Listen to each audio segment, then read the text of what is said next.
segment is your dominant shape, or getting back to the bean again, these keys are all close enough, all the same general kind of shape, but as we look at them, they have some differences. So we have dominant shapes, dominant color, but we do have variety as well.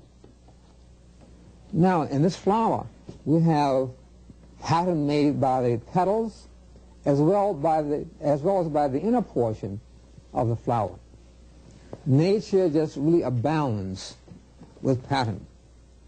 Here's a photograph of a spider's web with dew on it.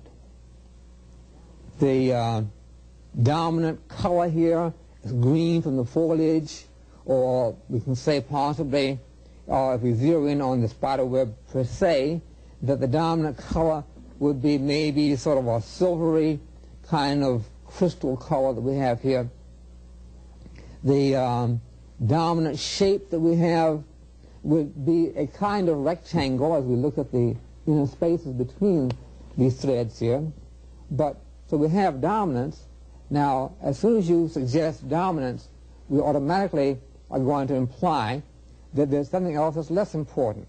Well, the less important part are those parts which we consider to be subordinate. They're necessary and they contribute a lot of interest.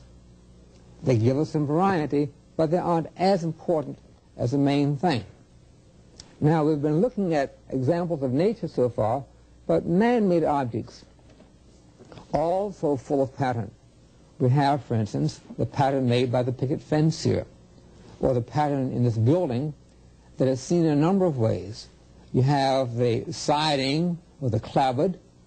We have a pattern made by the windows, although these windows are somewhat far apart here, especially on the sides, but the individual panes make up part of the pattern there. And then this is an excellent photograph that shows the siding and the patterns that they make. And as a matter of fact, if we took another look here, and I just noticed this, that the buildings themselves, seen in a row here and seen at a distance, will certainly give us another pattern. And then last but not least, from these photographs, the tire tracks made by a big truck give us pattern. Then there's more pattern even in the hose slung over this man's shoulder. Now I have a reproduction here that is an excellent example of all of the terms in our vocabulary list. We obviously have patterns made by these circles and squares. We have repetition, because the circles appear not in just one place, but they appear, although primarily around the top and through the middle here.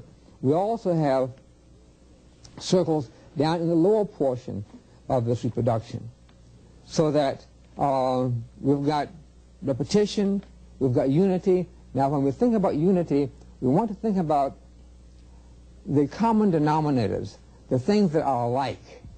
For example, there's a lot of blue here, so that the blueness of this whole piece adds some unity to the work. There's blue not only in the top and center portions, but there's some blue down the bottom too. The repetition of this blue in all of the areas of the work helps to give it unity, helps to make it seem that everything belongs together. But now, in addition to unity, which has to do with the sameness, we also have a lot of variety. The blue, which is our dominant color here, contributed to the unity. But for variety, we've got these warm colors. We've got the reds and the oranges. And then we also have variety in our shapes. Now, the circles contribute to the unity of the work because they are the dominant shape. There are more circles than there are squares. But the squares start to give us some more variety. The squares, because since they are not the dominant shape, then would obviously be the subordinate shape. So just remember, especially when you're working with the older children, to try to get them to think about all of these terms and to work with unity, to have something that's dominant, dominant shape, a dominant color, a dominant texture, And then we want them to have some other things in their work which will show some subordinate elements. Now I want to show you some activities which can be used as a vehicle for introducing pattern to children. This is a sample of pattern making in which we use stencils of geometric shapes and colored chalk. This was done at the second grade level, but this could very easily be done at a lower level. And using the colored chalk is a very easy thing for the children to do. We have a couple of such examples here so that we can see how effective this activity can be even at lower levels. Now, I have some other examples that were done by older students, but that doesn't really matter because any of these activities can be done at just about any grade level.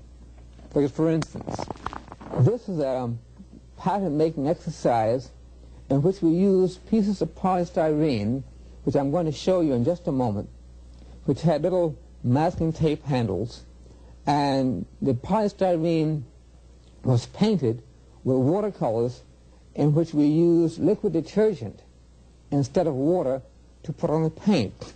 Now that was necessary because had we not used the liquid detergent, the water would simply have beaded up on the plastic and it would not have taken. This is an excellent example of dominance and subordinates, unity and variety